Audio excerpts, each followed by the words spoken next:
I've always been so weird. Even when I was a child, I never felt like I fit in. Good. Yeah. Mediocrity doesn't suit you. Yeah. Thank you. I remember vividly having thoughts as a child like, who are these crazy people and why am I here? And so I've just always, even into adulthood, I've always like fit more into the minority than the majority. I've gotten really good at being in the minority. In many ways. We call it the leading edge. Thank you.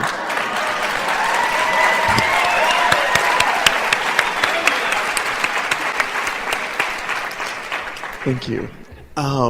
And so I've always had different beliefs, different thoughts. I mean, if my mother knew I was here, she would literally roll over and keel over.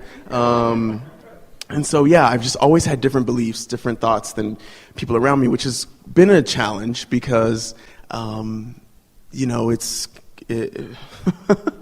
it can be a little bit of a lonely experience when you don't have beliefs that kind of sink in with the majority. Law of attraction will not allow you to be lonely. Okay. What makes you lonely is having split current within yourself. Okay.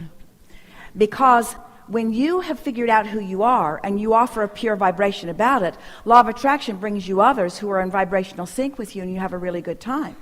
But what makes life miserable is you vibrate on what you know and then you vibrate on the fact that they don't know it, and then you vibrate about what you know and then you vibrate on the fact that they don't know it, and then you bring all kinds of people to you who are not a vibrational match to you because you've got both vibrations going on in your experience. You got a big wobble going, you see.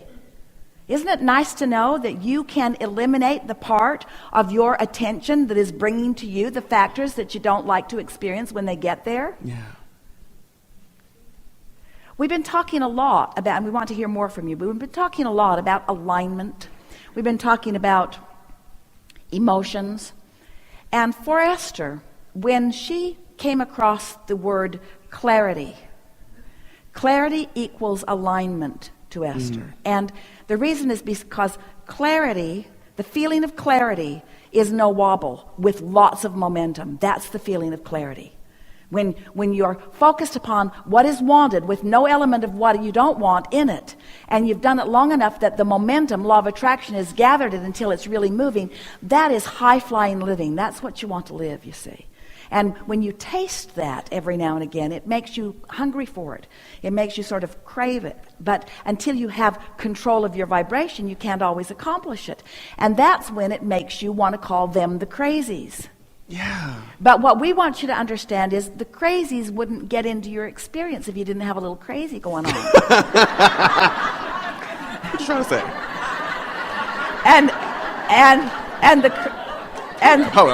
And the crazy that you got going on is just introducing what you don't want into your vibration. In other words, if you stop talking about what you don't want, it's not in your vibration. And then it's not challenging or contradicting what you do want. Okay. So part of my different beliefs, obviously, different. Let's start there. Different beliefs from who? In other words, part of my different beliefs. From my family, from most of my peers, people that I interact with. So give us two of those beliefs that are in contradiction or that are contrary to what your family or your peers would have you believe. Give us the top two. I believe this, that they don't. I believe in law of attraction. And they don't? I know. They know they don't. How can that be?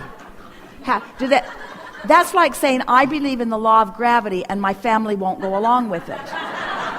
Yeah. Using the word... When they go out, they expect to fall up. Yeah. Using the word universe as a source of contention in my family. Yeah. Because well, universe is an interesting word. The reason that we use the word universe is because it's easier than saying, if we didn't have the word universe, this is the way we would have to tell the story, which is sort of long and boring for most people.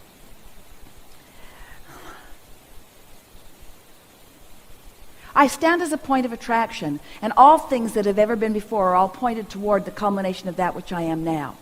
And source energy or God or whatever you want to call it is all queued up to assist me in everything that I want. That's what we mean when we say universe.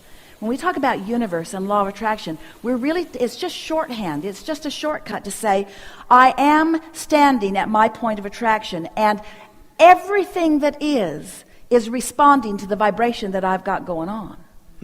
So they're using buzzwords too. They use a buzzword that we really don't like to use, God. And the reason that we don't like to use the buzzword God in the way that they don't like you to use the buzzword universe is because God means to so many people something that isn't even close to what God is.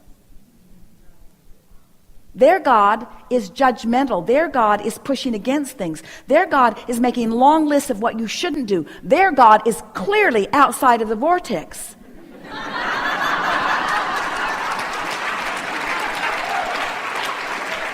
See. And so their God is struggling. I didn't say that, Mom.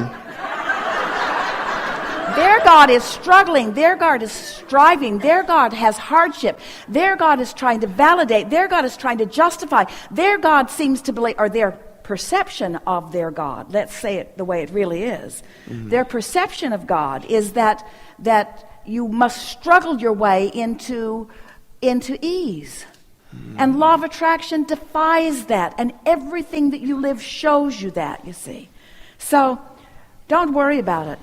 Once you really have a grasp on this, everything that is will demonstrate what you know to be true. And everything that they're living is demonstrating what they know to be true too. Yeah. Yeah.